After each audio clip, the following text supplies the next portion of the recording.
The ability to control the ball through precise manipulation of the racket head is key in being able to adapt to your opponent's shot when playing on court.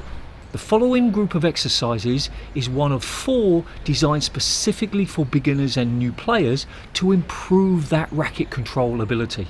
I'm going to be showing you each exercise individually so you know what you're doing, and then we're going to be putting them together into one non-stop routine which I call follow along drills. The colour of the dot that you use for these exercises is not important, but of course if you are a beginner or a new player you should be using either a blue or a red dot ball when you're actually playing on court. I recommend keeping a number of balls in your pocket and another one in your hand if the exercise allows. In the top left corner you'll see a countdown and also a bar showing you how much time each exercise has left. The video is a 1-to-1 ratio to make sure it's easier to use in a mobile device. Other racket skills videos can be found up here, links also in the text description. Do this set of exercises as often as you want, and when you feel it's easy, move on to another one. Count the number of times the ball bounces on the ground, and the next time you do this set of exercises, your target is 1 less drop.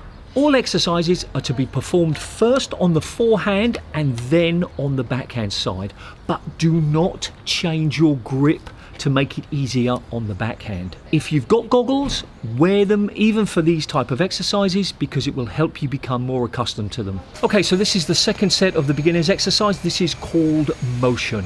Now the first exercise, and remember you're doing forehand and backhand, the first exercise is to throw the ball or drop it so it gets on there and you keep it there until it stops moving. Your objective is to stop it as quickly as possible. If you want to, you can throw it a little bit further away.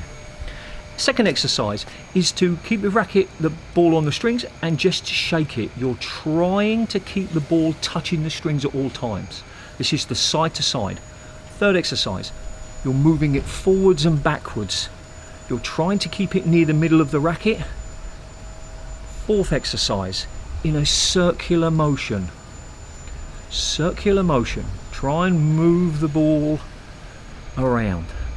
Fifth exercise is rolling the ball around the frame in a clockwise direction. And if you get really confident and you have a teardrop shape, you can let the ball roll up a little and roll back down. And of course the sixth exercise is exactly the same thing, doing it this way. And then of course we would start with the backhand. So let's get into the routine where we do it together. Okay, so let's get started. I'm going to start my timer, starting on the forehand. Here we go. Right, remember,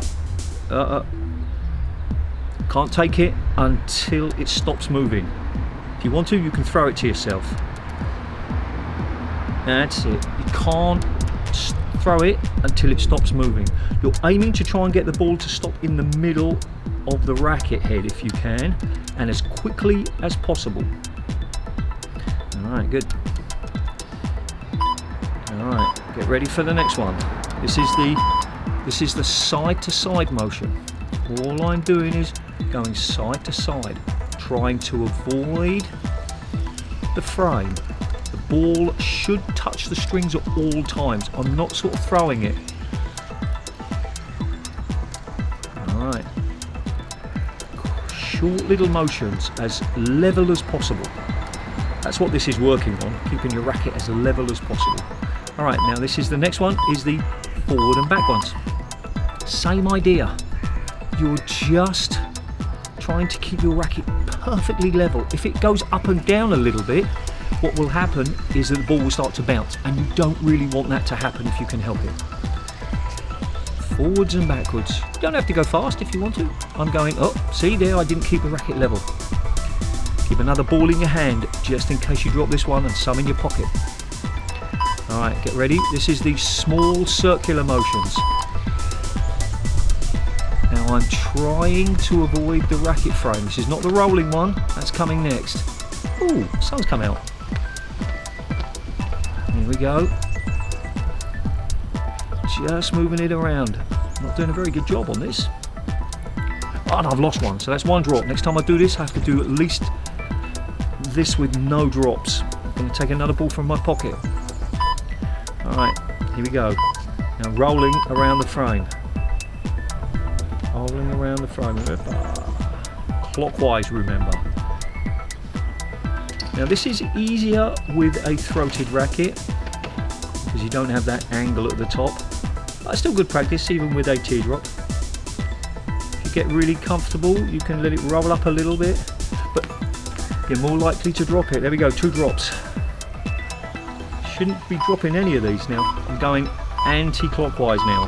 Here we go, anti-clockwise. So 2 drops on the forehand so far. Let's see if I can better that on the backhand. In a minute. So we're going to go to backhand soon. Anti-clockwise around the frame. Oh, the sun's glorious today. Hope it's sunny where you are.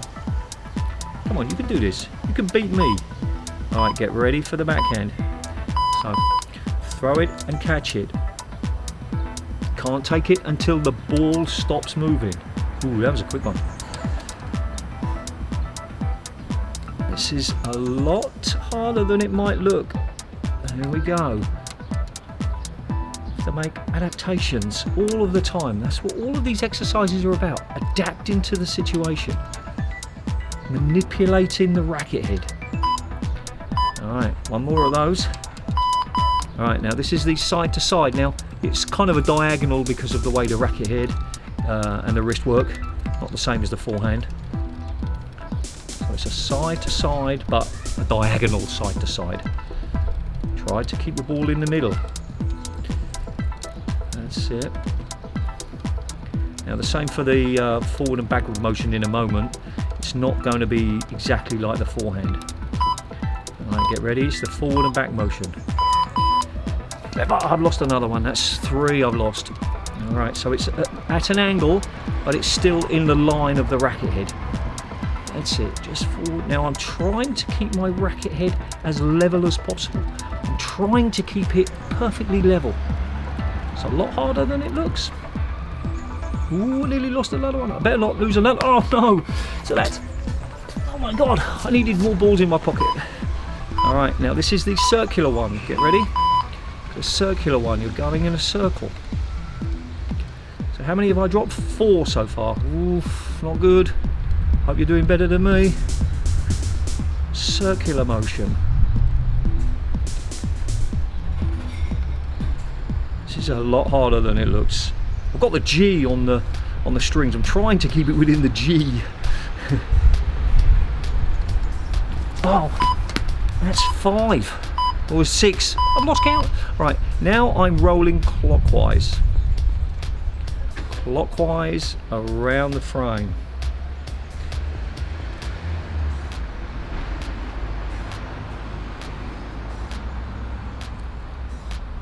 There we go. Doing a little bit better at this. It doesn't matter how fast you go. It's not really about going fast. It's about going ideally at the same speed all the way around. Alright, now back around. Ooh, not so good there. Sometimes the knot of the strings gets in the way. That happens, don't worry. So how many have I done? Was it 6 drops? I think so. So when I do this exercise again, I'm looking for no more than 5. That's my old target, of course, whether I do that or not. There we go, nearly finished, and this is the last set. That's it, we finished. Well done.